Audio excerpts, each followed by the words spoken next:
Je m'appelle Frankie Narcisse.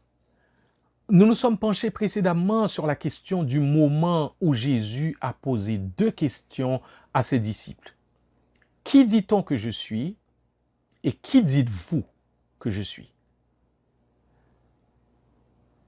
Considérons aujourd'hui la question du lieu où Jésus a posé les deux questions et examinons la première question. Nous sommes encore en train de voir ce que Jésus a dit à ses disciples en Matthieu chapitre 16, versets 13 à 23.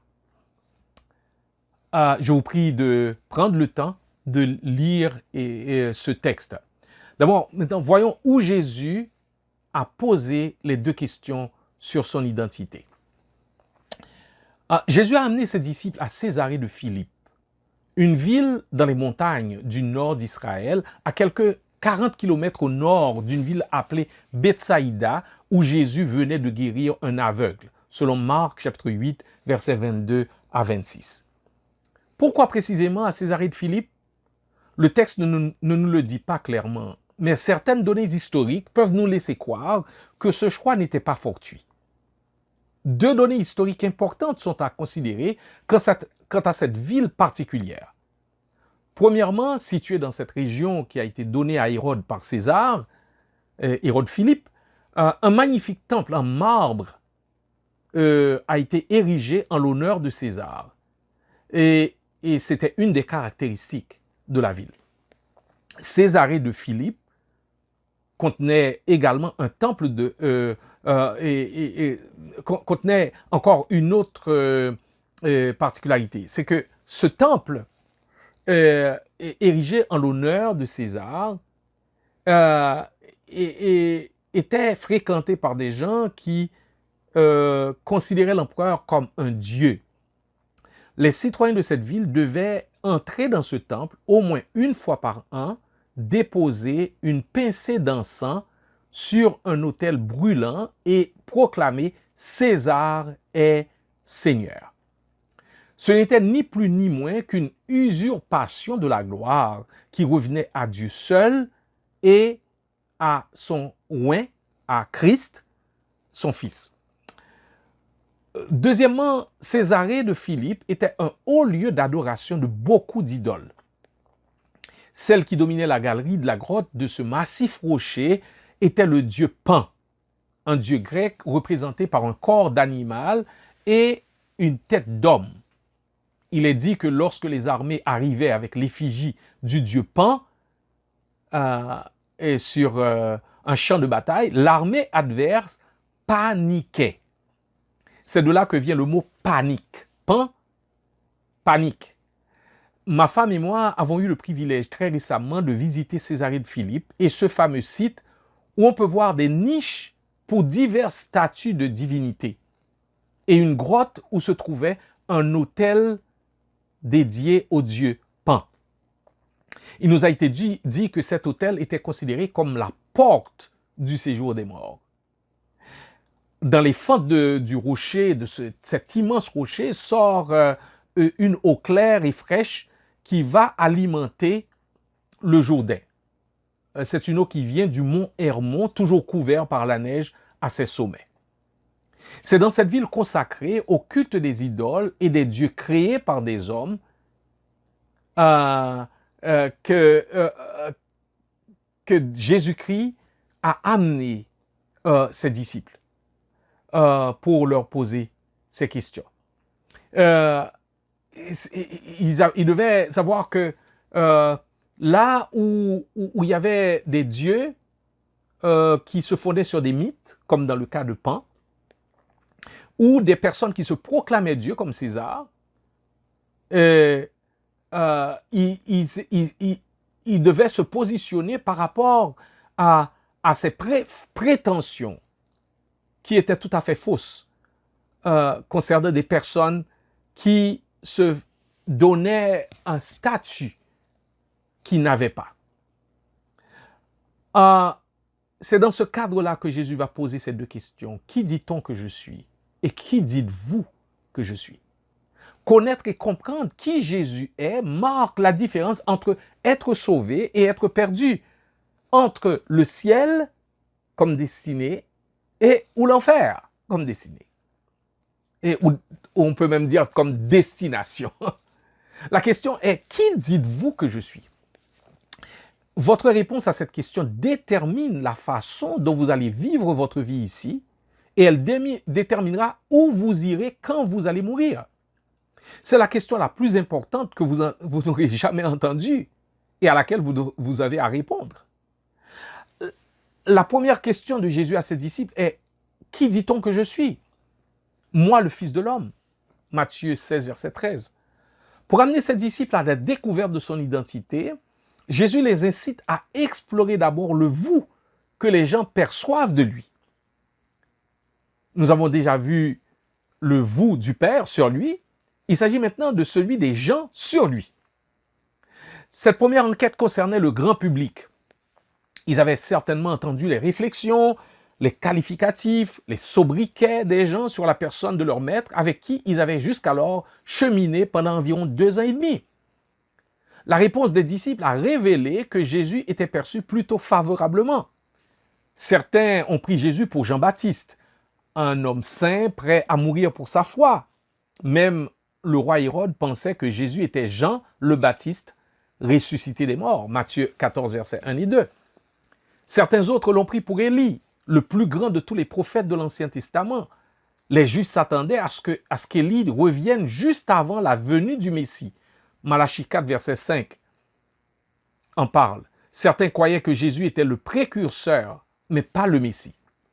Donc, même dans la cérémonie juive de la Pâque, il y a un siège réservé pour Élie, qui est resté laissé vide dans la cérémonie, parce que les Juifs attendent Élie, qui va être le précurseur du Messie. Certains autres l'ont pris pour Jérémie, un saint prophète qui devait revenir sur terre juste avant la venue du Messie. Il devait apporter avec lui le tabernacle, l'arche d'alliance et l'autel des parfums qu'il avait caché sur le mont Nebo avant de mourir. Donc ça, c'est quelque chose qui est tiré des livres apocryphes de Maccabée, chapitre 2, versets 1 à 12. Ce n'est pas dans la Bible dont les Juifs disposent, enfin pour ce qui concerne l'Ancien Testament, et les protestants pour l'Ancien Testament, ils n'ont pas ces livres-là dits deutérocanoniques, mais qu'on appelle apocryphes. D'autres ont pris Jésus pour un des prophètes, un homme de Dieu envoyé avec un message pour leur temps, ou un homme dans lequel habitait l'esprit d'un des grands prophètes. Le regard porté par les gens sur Jésus était somme toute tout à fait prestigieux, honorable même. Mais toutes ces réponses étaient bien en deçà de la réalité. La réponse était insuffisante. Tout regard porté sur Jésus comme un simple homme, comparable même au plus respectable ou au plus fameux homme, est insuffisant, déficient et ne correspond pas à qui il est vraiment. On peut appeler Jésus-Christ un grand homme, un grand maître, un grand exemple, mais cela ne suffit pas. Le Christ est Dieu. Il est le seul sauveur de l'homme. Il est le Messie. Si vous oubliez ces 3 grandes vérités, vous déshonorez Jésus-Christ. Et si vous mettez qui que ce soit d'autre à côté de Jésus, comme pour le compléter, vous le diminuez. Aucune de ces 3 vérités ne doit être oubliée. Jésus est Dieu. Jésus est le seul sauveur. Jésus est le Messie, le Christ. Toutes ces opinions ont élevé Jésus au-dessus du statut d'un homme ordinaire, ce que les disciples ont rapporté des gens. Elles montrent que les Juifs au moins le croyaient grand homme, voire saint, mais leur vision de lui était bien en deçà de ce qui est nécessaire pour le salut. À l'époque de Jésus, tout le monde ne pensait pas qu'il était un grand homme. Certains pensaient qu'il n'était rien de plus qu'un rien, qu'un moins que rien. Certains pensaient même qu'il était un homme mauvais. En Marc 6, verset 3, il est vu comme un humble charpentier. En Jean 6, verset 42, il est appelé le fils de Joseph. En Jean 9, verset 24, les leaders religieux l'ont même considéré comme un pécheur. En Jean 8, verset 41, des gens l'ont considéré comme un enfant illégitime. En Matthieu 12, verset 24, Jésus est vu comme un acolyte de Béelzébul, le prince des démons. En Jean 10, verset 10, des Juifs ont dit qu'il a un démon et qu'il est fou. En Matthieu 27, verset 38 à 43, des gens l'ont pris pour quelqu'un qui peut aider les autres, mais qui ne peut rien pour lui-même. Que disent les hommes aujourd'hui? Tout comme les hommes avaient une opinion sur l'identité de Jésus-Christ à son époque, ils en ont encore une aujourd'hui. Voici ce que quelques personnes disent à propos de Jésus. Les témoins de Jéhovah disent ceci dans Nouveaux cieux, dans leur livre Nouveaux cieux et Nouvelle terre, page 30-31. Michel l'archange n'est autre que le Fils unique de Dieu, maintenant Jésus-Christ. Les Mormons, dans Journal de discours, volume 1, page 50-51, disent « Jésus, notre frère aîné, a été engendré dans la chair par le même personnage qui était dans le jardin d'Éden et qui est notre Père dans les cieux. » Wow! C'est encore dans le apôtre B. McConkie, Doctrine mormone, page 163 et 164. Eh bien, ça se dit que Lucifer, le fils du matin, est notre frère aîné et le frère de Jésus. Encore dans Journal de discours, volume 1, page 345 et 346, et volume 2, page 79 à 82, volume 4, page 259-260, eh bien, dit ceci, Jésus s'est marié à Cana de Galilée, a eu beaucoup de femmes, dont Marie et Marthe. Il a aussi eu des enfants de sexe masculin. Wow! L'islam, Sourate 43-59, dit ceci. Jésus n'était qu'un mortel qu'Allah a favorisé et fait devenir un exemple pour les Israélites. Ce sont des non-croyants qui disent que Dieu est le Messie, le fils de Marie. Ils considèrent que Jésus était un prophète, mais il n'a pas été crucifié sur une croix, il n'est pas mort sur une croix, il reviendra, mais il n'est pas Dieu. Les hindous disent Jésus n'est qu'un des millions de dieux. Ils considèrent Jésus comme un des millions de dieux qu'il y a. Le Talmud juif dit dans Sanhédrin 106a, nous pouvons lire que celle qui était la descendante de princes et de gouverneurs a joué la prostituée avec des charpentiers. Donc, les écrits juifs qui détaillent comment les juifs doivent vivre leur vie ont des choses suivantes, ces choses à dire sur Jésus en considérant Marie comme celle qui était la descendante de princes et de gouverneurs qui a joué la prostituée avec des charpentiers. Il est dit aussi que la coiffeuse a eu des relations sexuelles avec de nombreux hommes. Shabbat 104b. Sanhédrin 43a. Jésus a été exécuté parce qu'il pratiquait la sorcellerie.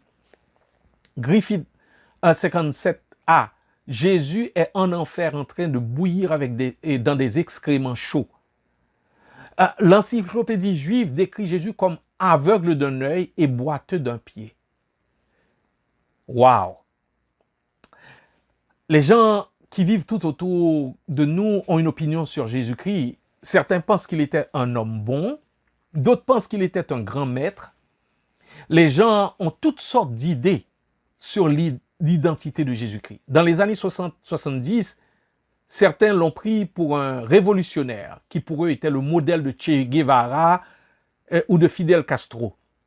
D'autres ont chanté Jésus-Christ est un hippie. D'autres ont chanté Jésus-Christ superstar.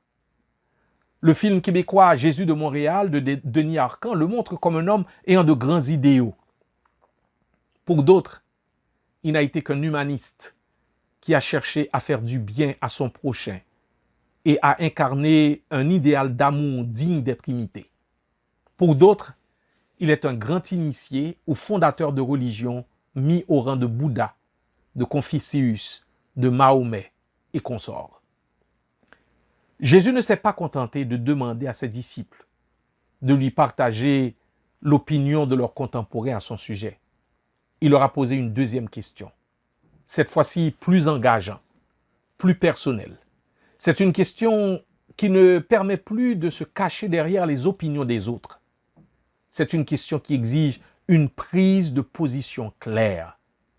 Il leur dit, « Qui dites-vous que je suis ?» Qui dites-vous que je suis? Nous verrons cette deuxième question la prochaine fois. Concluons en disant que l'enquête que nous pouvons mener sur Jésus-Christ peut être savante ou mal informée. Peu importe les résultats, notre destinée éternelle ne se jouera pas sur notre immense savoir à ce sujet. Elle se jouera sur nos propres convictions par rapport à Jésus. Nos propres convictions par rapport à Jésus. Prions. Père, illumine les yeux de notre cœur pour voir ton Fils bien-aimé, non au travers des yeux de ses admirateurs ou de ses contempteurs, mais au travers de tes yeux. Pour que nous le connaissions,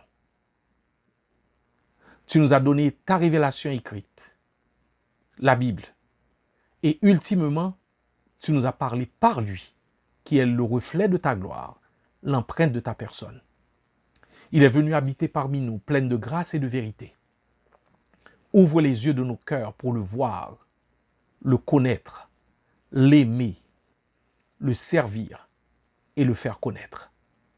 Telle est notre humble prière. En Jésus-Christ. Amen.